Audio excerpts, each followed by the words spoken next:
And we're live. Hello, ladies and gentlemen. Austin Petersen here, former presidential candidate for the Libertarian Party. Nice to see you all today. Welcome to the Freedom Report podcast. I'm your host. Well, today we're going to be talking about the Candlemakers Petition, very famous discussion about tariffs and trade from one of my favorite economists, French economists from the 19th century, Frederick Bastiat, because the big news today was that Donald Trump threatened to impose a 20% tariff on goods from Mexico, which had a lot of people who support Donald Trump cheering because they all say they don't buy anything from Mexico. Well, I guess that means they must not eat tomatoes, drink beer, use a refrigerator, drive a car, or anything like that, because most of those things are, of course, manufactured there. And I've got a terrific story, which I'm going to read verbatim, word for word, despite the fact that it is a very long story. So pull your covers up, kids, and get your pillows out, because it's going to be a bit of a long one, but it is time for us to learn some economics. Also, after that's done, I'm going to be taking your calls live. The number will be popping up right there as soon as I'm done with Bastiat's Candlemakers Petition, so that we can all get us some learn on. Are you guys excited? You ready for your bedtime story? Okay, get your tea, get your coffee, get your tequila from Mexico, and let's have a little bit of fun. So, what is the Candlemakers Petition? The Candlemakers Petition is a satire of protectionist tariffs written by the great French economist Frederick Bastiat. In many ways, it expanded on the free market argument against mercantilism that was set forth by Adam Smith. But Bastiat's target was government tariffs that were levied to protect domestic industries from competition. In Bastiat's Candlemakers Petition, all the people involved in the French lighting industry, including the manufacturers of candles, tapers, lanterns, sticks, street lamps, snuffers, and extinguishers, and from producers of tallow, resin, oil, alcohol, and generally everything that was connected with lighting, call upon the French government to take protective action against the unfair competition of the sun. Now, doesn't that sound familiar, ladies and gentlemen? Don't we have domestic producers now saying, darn it, those Mexicans are taking the gerbs and we can't compete with those low prices from overseas and from across the border. So we need to have protection. Well, this is an old argument. People have been dealing with this argument for a long time, and it has always been an economic fallacy. So I will read to you from the not in French, but in English, but not with my French accent, Bastiat's famous Candlestick Makers Petition. And then I will let you give me a call and ask me any questions that you like about politics, economics, theory, love, life, anything you like. No, try and stick to politics if you can. But if you really have something serious that you'd like to ask me, then just let me know. And that number will pop up as soon as I'm done. But let's get the show on the road. This is a petition from the manufacturers of candles, tapers, lanterns, sticks, street lamps, snuffers, and extinguishers, and from producers of tallow, oil, resin, alcohol, and generally everything connected with lighting. This is written to the honorable members of the Chamber of Deputies, an open letter to the French Parliament published in 1845. Gentlemen, to the Congress, you are on the right track. You reject abstract theories and have little regard for abundance and low prices. You concern yourselves mainly with the fate of the producer. You wish to free him from foreign competition. That is, to reserve the domestic market for domestic industry. We come to you to offer a wonderful opportunity for your, what shall we call it, your theory? No, nothing is more deceptive than theory. Your doctrine, your system, your principle, but you dislike doctrines. You have a horror of systems. As for principles, you deny that there are any in the political economy. Therefore, we shall call it your practice. Your practice without theory and without principle. We are suffering from the ruinous competition of a rival who apparently works under conditions so far superior to our own for the production of light that he is flooding the domestic market with an incredibly low price. For the moment he appears, our sales cease. All the consumers turn to him, and a branch of French industry whose ramifications are innumerable is at all at once reduced to complete stagnation. This rival, which is none other than the sun, is waging war on us so mercilessly. We suspect he is being stirred up against us by perfidious Albion. Albion was what the French used to call Great Britain. Particularly because he has for that haughty island a respect that he does not show for us. We ask you to be so good as to pass a law requiring the closing of all windows, dormers, skylights, inside and outside shutters, curtains, casements, bullseyes, deadlights, and blinds. In short, all openings, holes, chinks, and fissures through which the light of the sun is wont to enter houses, to the detriment of fair industries with which, we are proud to say, we have endowed the country, a country that cannot, without betraying ingratitude, abandon us today to so unequal a combat. Be good enough, honorable deputies, to take our request seriously, and do not reject it without at least hearing the reasons that we have to advance in its support. First off, if you shut off as much as possible all access to natural light, and thereby create a need for artificial light, what industry in France will not ultimately be encouraged? If France consumes more tallow, there will have to be more cattle and sheep, and consequently we shall see an increase in cleared fields, meat, wool, leather, and especially manure, the basis of all agricultural wealth. If France consumes more oil, we shall see an expansion in the cultivation of the poppy, the olive, and the rapeseed. These rich yet soil-exhausting plants will come at just the right time to enable us to put profitable use the increased fertility that the breeding of cattle will impart to the land. Our moors will be covered with resinous trees. Numerous swarms of bees will gather from our mountains the perfumed treasures that today waste their fragrance, like the flowers from which they emanate. Thus, there is not one branch of agriculture that would not undergo a great expansion. The same holds true of shipping. Thousands of vessels will engage in whaling, and in a short time we shall have a fleet capable of upholding the honor of France and of gratifying the patriotic aspirations of the undersigned petitioners, chandlers, etc. But what shall we say of the specialties of Parisian manufacture? Henceforth you will behold gilding, bronze, and crystal in candlesticks, in lamps, in chandeliers, in candelabra, sparkling in spacious emporia, compared which those of today are but stalls. There is no needy resin collector on the heights of his sand dunes, no poor miner in the depths of his black pit, who will not receive higher wages and enjoy increased prosperity. It needs but a little reflection, gentlemen, to be convinced that there is perhaps not one Frenchman, from the wealthy stockholder of the Ensign Company to the humblest vendor of matches, whose condition would not be improved by the success of this petition.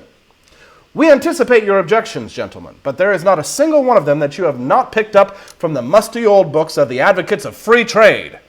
We defy you to utter a word against us that will not instantly rebound against yourselves and the principle behind all your policy. Will you tell us that, though we may gain by this protection, France will not gain at all because the consumer will bear the expense? We have our answer ready. You no longer have the right to invoke the interests of the consumer. You have sacrificed him whenever you have found his interest opposed to that of the producer. You have done so in order to encourage industry and to increase employment. For the same reason, you ought to do so this time, too.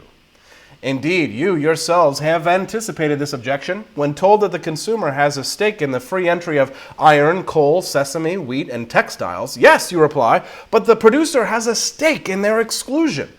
Very well, if consumers have a stake in the admission of natural light, producers have a stake in its interdiction.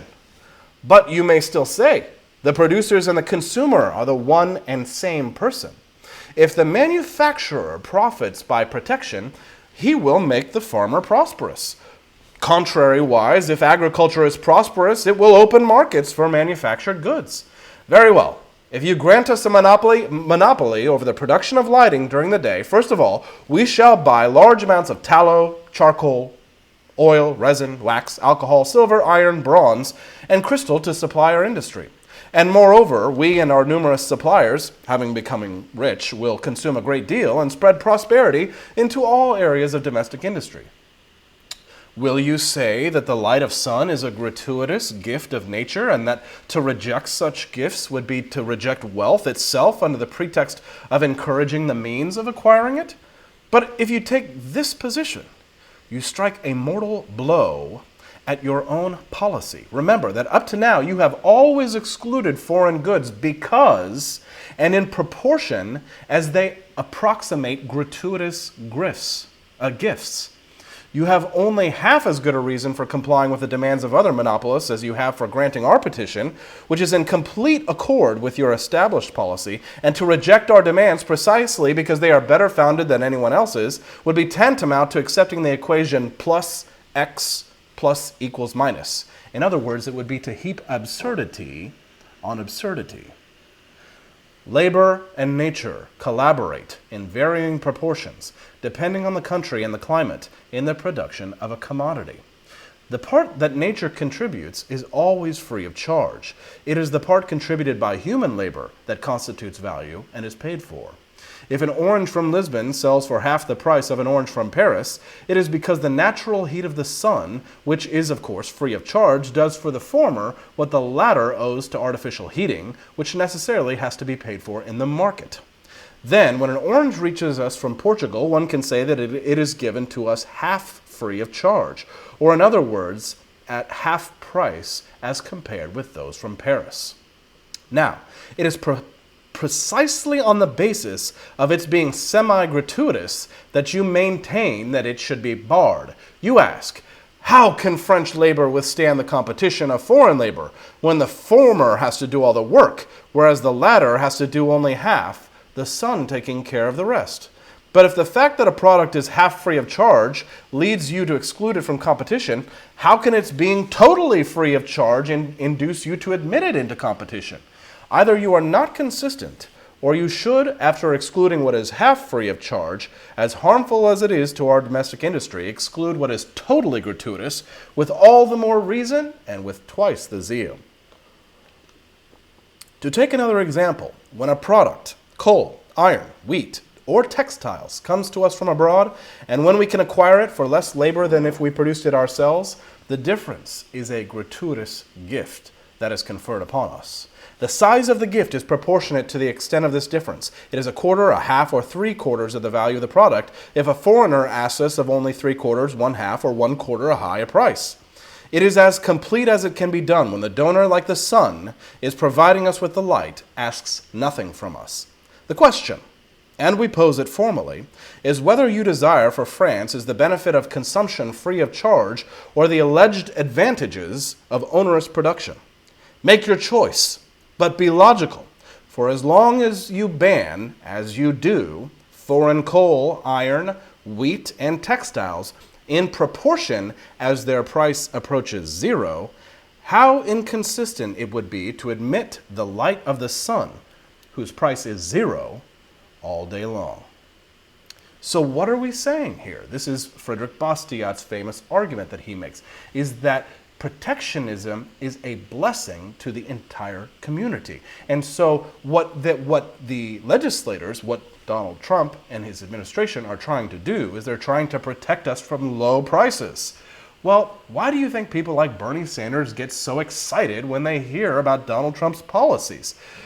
Getting rid of the TPP, for example, no matter how you feel about it, well, it's because people like Bernie Sanders don't like free trade. You know, the thing is that I think that the reason that Donald Trump doesn't like free trade is not because he doesn't understand economics. I think it's because he thinks it's not politically popular. Because I think that Donald Trump actually takes his positions not because he believes in them, but because he thinks they will make him popular. And for a politician, this is a wise move, but it's bad if you want to be consistent in regards to what is good for the citizens of the United States. If free trade was politically popular, Donald Trump would be for it. But since free trade is not popular, then he's against it. So, why did we see him back off of the threat that he made today? Well, it's because of the outcry, because of the outrage, because the president of Mexico canceled his meeting to come to Washington, D.C. today, and because of the outrage of people like myself, people like you who watch this show, the Freedom Report podcast, people who screamed and called their congressman and said, no, we do not want to pay a tariff on goods from Mexico. You are the reason that Donald Trump changed his mind. Well, good for you. It worked in our favor today. But it may not work in our favor tomorrow when other things arise that are not politically popular, but which are in line with our belief systems. I'll share this Bastiat petition so that you all can read it and digest it. I know it's a little bit tough, but I want to share this with you so that you guys can read it as well. And then I'm going to open it up for questions, because I know you guys like, got a little water on the computer there. But I know you guys like to ask questions, so I'm going to pop that up there and let you guys go ahead and see what let's see, pop. I'll pop that up so you guys can see. Hold on just a moment. Let's take a quick little break, guys, and I will be right back.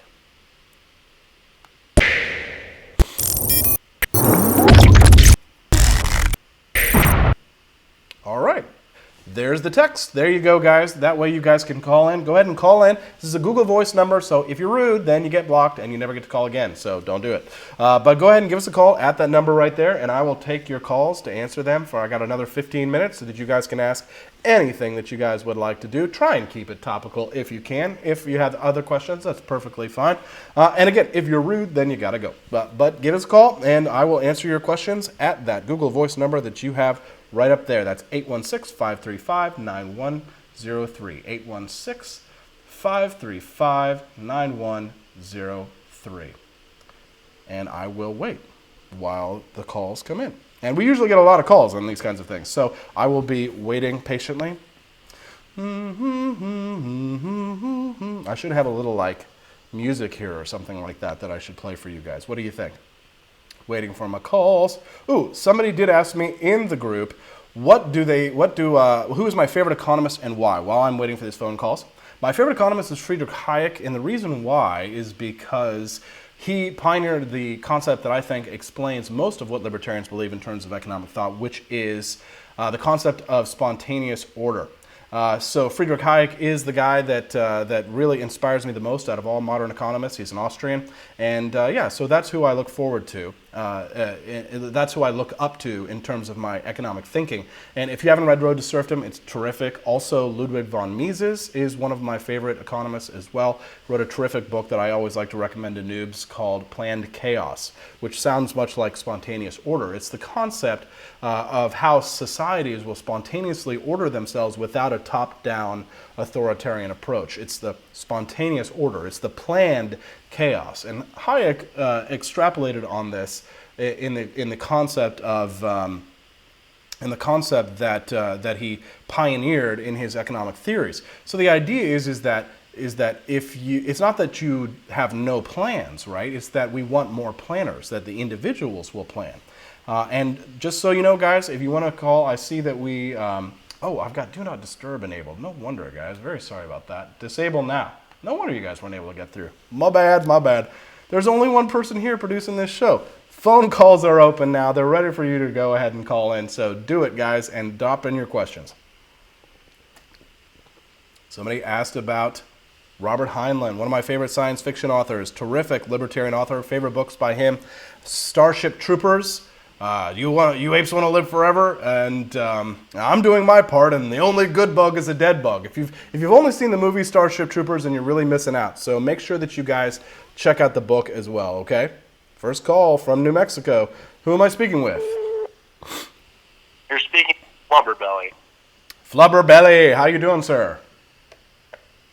Very good, and yourself? Fantastic. What's your question? So, Switzerland has long had free market and non-interventionist policies. Do you think that Switzerland is a good example of the first steps towards libertarian democracy? That's a great question. I'll answer that off the air. On the air, rather. Thanks for calling, Flubberbelly. You're the man. Is Switzerland a good example of a libertarian country? Yes, in many ways. Of course, they do have some things that are not libertarian. Military conscription is a good example of that. They do require people to serve in the military there in Switzerland. So there are some things that I like and some things that I don't like.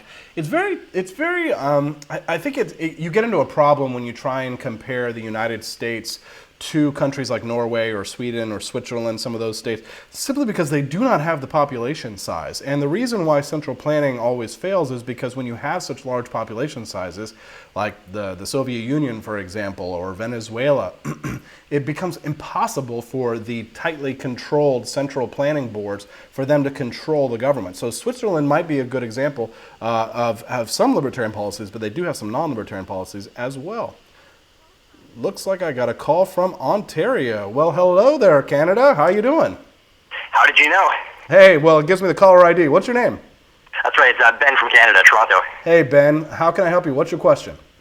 Well, I'm curious on your thoughts on crony capitalism.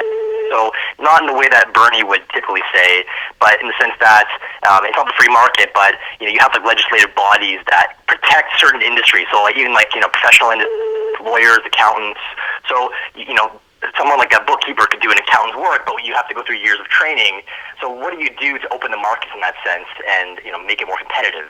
That's a really good question. And so crony capitalism, as most people understand it, is the concept that the government steps in and subsidizes certain industries, right? So it's not just protection, but it can be protectionism for certain industries. But generally, the number one thing that people think of when they think of crony capitalism is like a subsidy to the agricultural industry.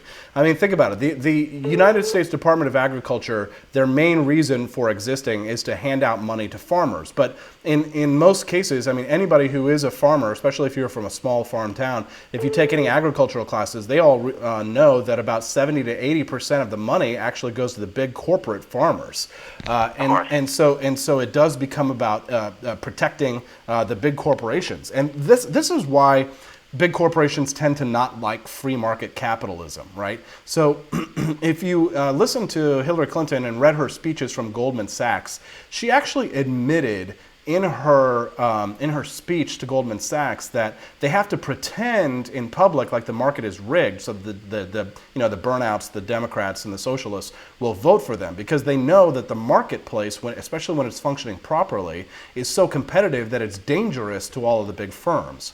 So if you really want to get get rid of that, you're going to have to educate the American people on what crony capitalism is. And I don't like to call it crony capitalism. I actually like to call it corporatism.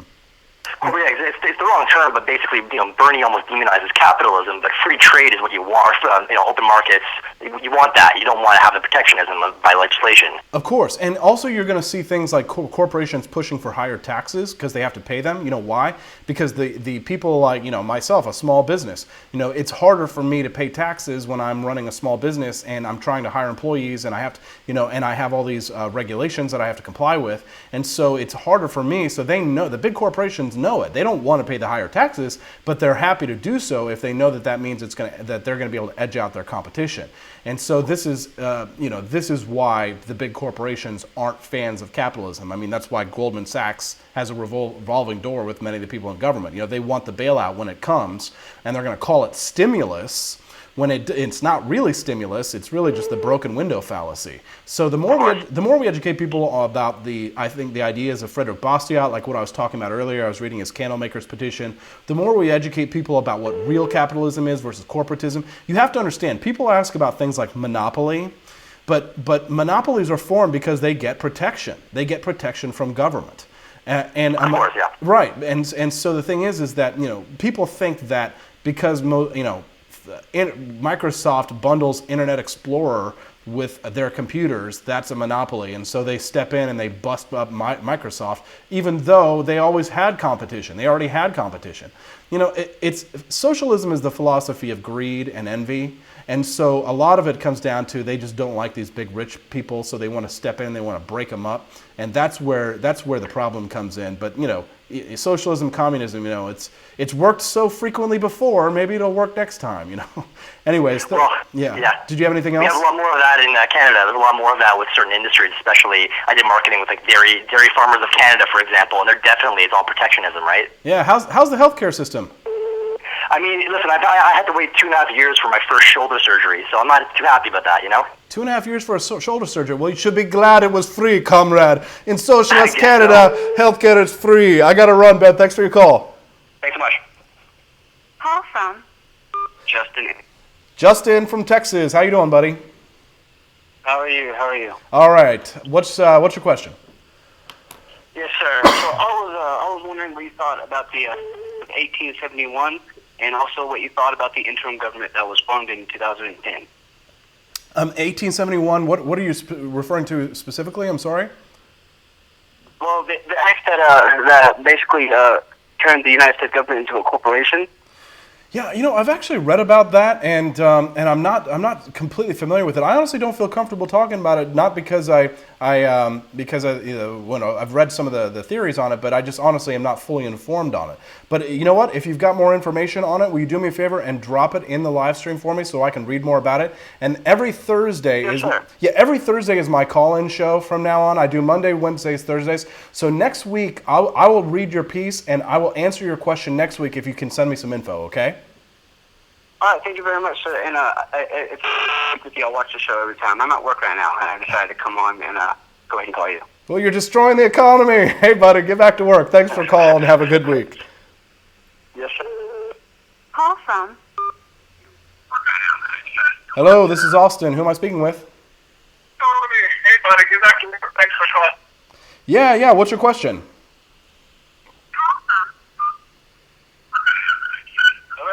Hello? Hey, you gotta turn your computer down so I can hear you. All right, can you hear me? Yeah, I can hear you. What's your question? All right. I was wondering what your opinion of the NDAA is, and a little more on that. Like, what is the likelihood that that's going to be abused in the Trump administration?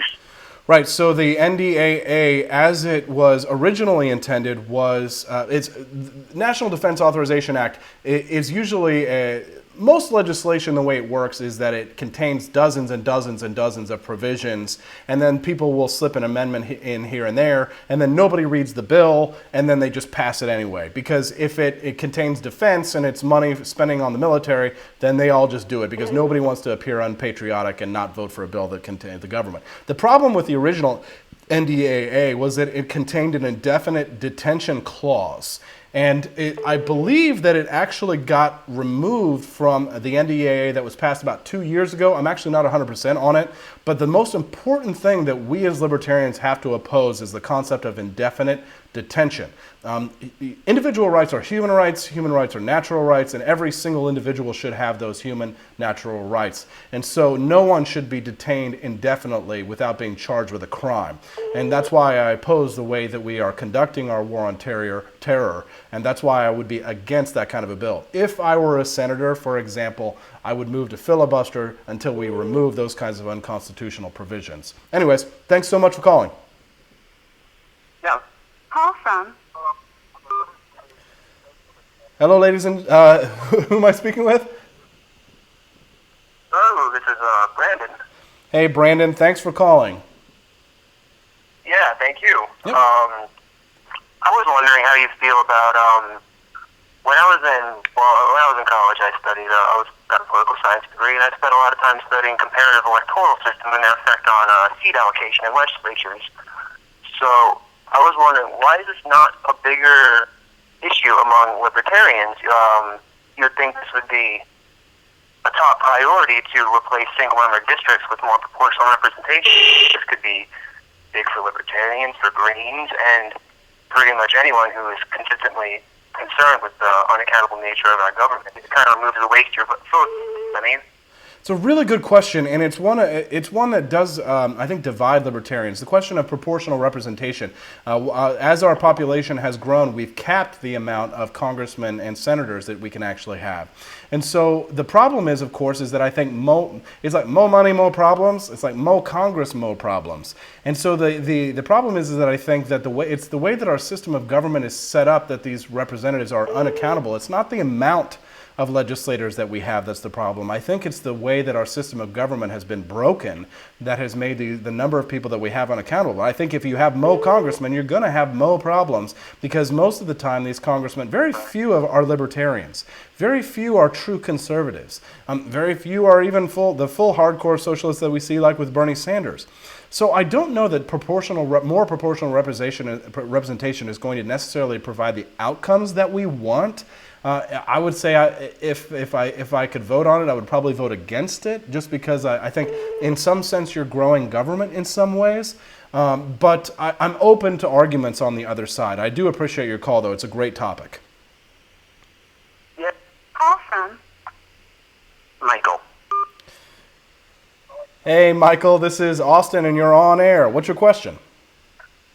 Hey, Austin. Good to talk to you again. So I shared a meme from the Clark County, Indiana Libertarian Party today on Facebook, and the gist of it was no one has a right to the labors or services of another person. It was talking about healthcare, but it's a service, not a right. And a friend of mine tried to rebut it, saying education is a right and teachers labor. And I responded saying that I wouldn't say that education is a right, but I wasn't really sure how I would go about explaining that to someone. Education isn't really a right. So how would you go about trying to explain that? So the problem lies in the conception and definition of rights. Most of the time what happens with these kinds of arguments is we end up talking past one another because we haven't come to an agreement of terms. So if I were you, the first thing that I would do is to ensure, if you're going to talk to someone about what is a right, is to try and ensure that you both have an understanding of what is a right. And the best place to start for that is the difference between a positive right and a negative right. So are you familiar with the difference between a positive right and a negative right? No, I haven't heard those terms before. Okay, I'll just give you a real brief summary, and then it's something I'd like you to look up after we get off the call. But a positive right is a right that would require something from someone else. So if you have a right to health care, or if you have a right to food, or if you have a right to water, those would be considered positive rights. A right to a lawyer, if you're accused of a crime, in a sense, is a positive right, because it requires something from someone else. Now, free speech, or perhaps a right to practice religion. Those are negative rights. They're a negative right simply because it requires nothing from you in order to exercise that right. So the first thing that I would do for yourself is to educate yourself about that concept of rights. One of the best people to do that is Judge Andrew Napolitano, so I would highly recommend his book. I've actually got it sitting out here right here on my table. This is a really good one, Nation of Sheep by Judge Andrew Napolitano.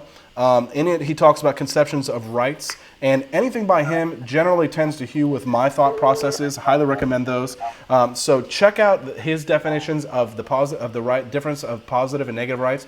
Then, once you do that, then you can explain it to your liberal friends, and then you can sit down and come to an agreement. If you really want to have an agreement, other than just win a debate, and you want to get more people to side with you, make sure your definition of terms is done up front. Then you look like the most intelligent guy in the room, and if it is a debate, well, you're probably going to win. Okay, buddy? Yeah, that's awesome. Thanks, Austin. You're welcome. Have a good night. Guys, it's 8:34. I've been taking all the questions that I can. I'm tired. You're wearing me out. I'm really grateful for you all for tuning into these live streams. We do them every Monday, Wednesday, and Thursday on YouTube.com. If you're watching me on Facebook, though, it's not live. Sorry. But do me a favor. Go and just share this baby on your Facebook page. TheLibertarianRepublic.com is your home for economic freedom and personal liberty. Hey, it's down here these days. I forgot. Oh, yeah. Yeah, we got some cool new fancy graphics. Did you guys like that really cool little, flashy logo that I did earlier? We're just going to keep upgrading and upgrading. Soon I'll hopefully be able to hire an employee so I don't have to do all this by myself and go crazy and take the calls and do all that. Would you like to work for me? Hopefully you can if you do me a favor. And check out our new store. We've got threadsofliberty.com. You can get your Make Taxation Theft Again hat at threadsofliberty.com, the AP collection. You guys know you want one. You guys know you want one. So check it out at threadsofliberty.com. That's the AP collection. Buy some cool merch. Help me get a new employee in here. And like I said, thank you so much for being a loyal listener. It's always fantastic. And the best after party happens on these live streams in the chat afterwards. So I guess I'll just see you guys there. You all have a great night and stay free.